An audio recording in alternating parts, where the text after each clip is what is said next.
बिस्मिल्लाहिर्रहमानिर्रहीम। अस्सलामुअलैकुम रहमतुल्लाहि वबरकातुहू। लाखों करोड़ों दुरूद व सलाम नबी करीम सल्लल्लाहु अलैहि वसल्लम पर और आपकी आल पर। आज बेटा हमारा टॉपिक है कोफिशिएंट ऑफ डिटर्मिनेशन। रिग्रेशन में कोफिशिएंट ऑफ डिटर्मिनेशन बड़ी अहमियत का हामिल है।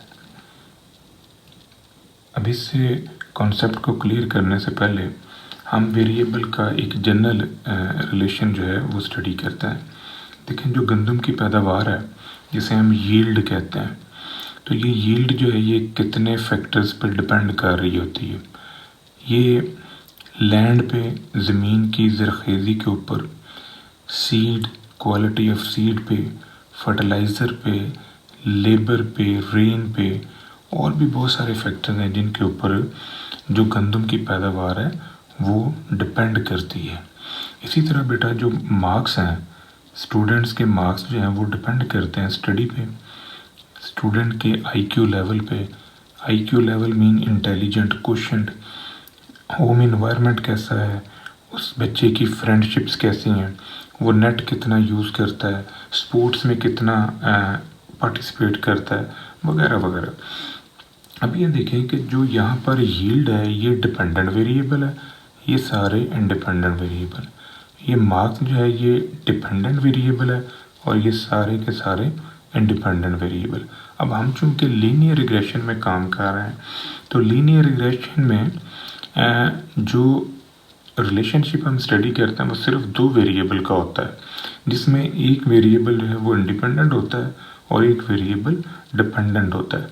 और हम ये जानना चाहते हैं कि जो इंडिपेंडेंट वेरिएबल है उसकी वजह से डिपेंडेंट वेरिएबल के ऊपर क्या असर पड़ता है, यानी वो जो वेरिएशन डिपेंडेंट वेरिएबल में आती है वो इंडिपेंडेंट वेरिएबल की वजह से कितनी है, उसकी न्यूमेरिकल मेजरमेंट जो है उस स्ट्रेंथ की उसको हम कोफिशिएंट ऑफ डिटर्मिनेशन से मेजर करते हैं। तो हम इसको डिफाइन कर सकते हैं।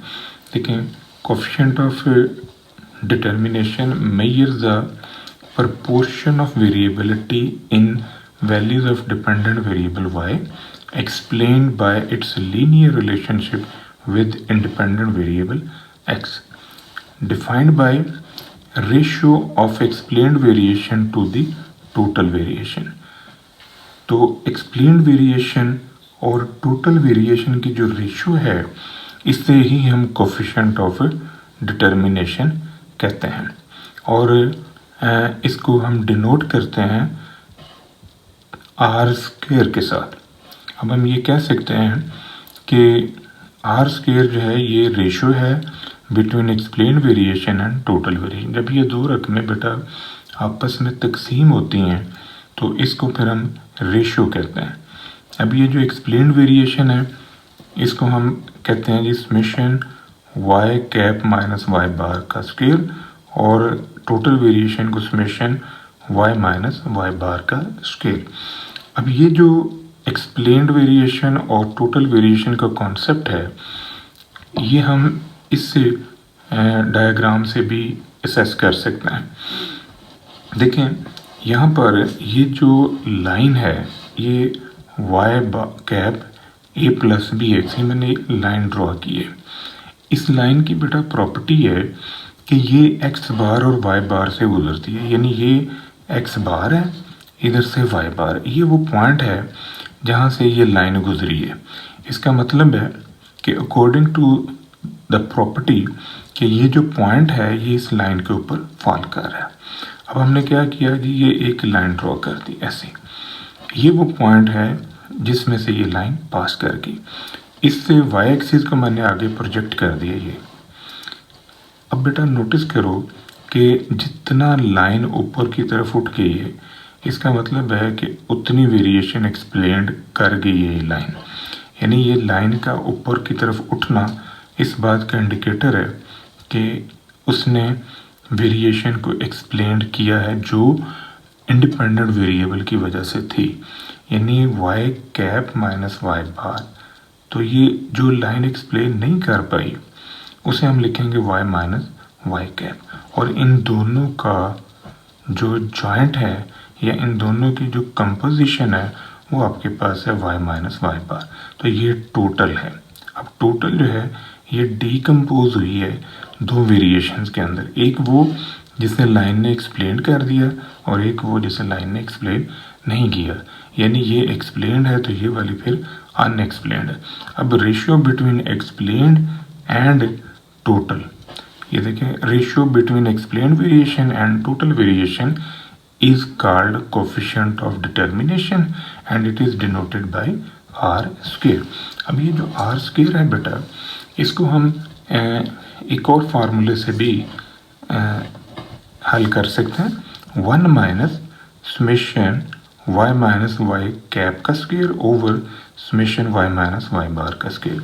अब ये जो इक्वेशन है total variation is equal to explain variation plus unexplained variation, ये आपको मैंने इस डायग्राम में अच्छी तरह एक्सप्लेन कर दी है कि इन दोनों का सम जो है वो ये है। तो ये इसको TSS भी कहते हैं, इसको एक्सप्लेन वेरिएशन है तो इसको SS रिग्रेशन REG रिग्रेशन कहते हैं, ये अनएक्सप्लेन्ड वेरिएशन है तो इसको हम SS एरर कहते हैं। अब इनको फाइंड आउट करने के लिए हम जो फार्मूला यूज़ करते हैं, यानी टोटल सम ऑफ स्क्वायर जो है ये इसके बराबर है, और इसको जब हम एक्सपेंड करेंगे, इसको इस स्क्वायर को खोलेंगे और समेशन अप्लाई करेंगे तो ये हमारे पास इस फॉर्म में आ जाएगी, sum of square for error. अब sum of square for error जो है ये आपके पास जो लाइन है y equal to a plus B X, आपने उस लाइन को y से ज़रब दी और साथ ही समेशन लगा दिया तो ये आपके पास आ जाएगा formula, summation Y square minus A summation Y minus B summation X Y. अब ये टोटल में से आप ये वाली वेरिएशन को माइनस करें तो ये आपके पास बन जाएगी, टोटल में से आपने ये वाली वेरिएशन को माइनस किया, ये कट जाएगा, ये वाली दोनों रकमें प्लस में हो रही है वैसे ये साथ आ जाएगा माइनस के। तो ये दो वेरिएशन अगर आपके पास हों तो तीसरी बेटा आप खुद फाइंड आउट कर सकते हैं।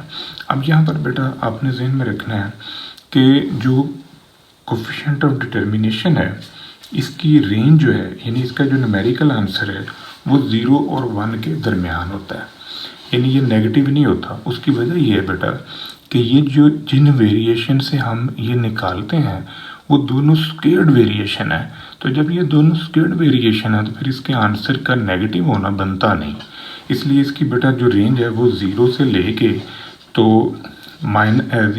1 के दरमियान होगी। अब हम इसकी इंटरप्रिटेशन करते हैं। सबसे पहली तो होगी कि ये जो r स्क्वायर की रेंज है वो 0 और 1 के दरमियान।